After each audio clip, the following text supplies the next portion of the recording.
বাৰিষাৰ সময়ত খৰাং বতৰে কৃষকৰ মূৰত ৰাম টাঙুন দিয়াৰ সমান্তৰালভাৱে যি দুগৰাকীমান কৃষকে কঠীয়া ৰুইছিল সেই কঠীয়াটো লাগিছে শুৰপোক। এতিয়া ধানত শুৰপোক দেখিলে আপোনাৰ গাও কঁপনি উঠিব। প্ৰকৃতিৰ ৰোষত পৰিছে এতিয়া সাধাৰণ জনতা। শাওন মাহৰ শেষ সময়লৈকে পানীৰ অভাৱত পথাৰ উদং হৈ আছে। সৰহসংখ্যক ৰাইজৰ পথাৰ, তাৰ ভিতৰত ২-৪ গৰাকীয়ে খেতি কৰিলে তাতো ভূতৰ ওপৰত দানৱ পৰা দি শুৰপোকে তাণ্ডৱ চলাই আছে। এই দৃশ্য বৰবালি অঞ্চলৰ মতিয়া চমুৱাৰ আৰু ৮০ নং শোলমাৰীৰ খেতিৰ পথাৰৰ।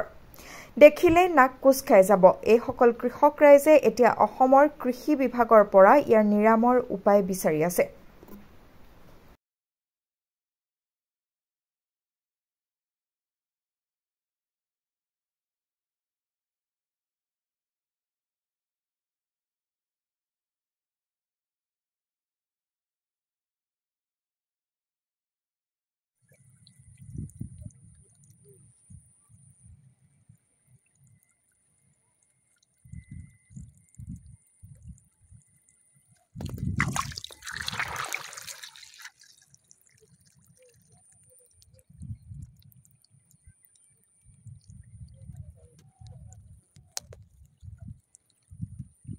চাওক ৰাইজ, এটা কাক কি কৈ দিম চাওক, এনেকা পোক মা চাকচোন পোকবিলাক ধান টুকাই শেষ কৰিলে।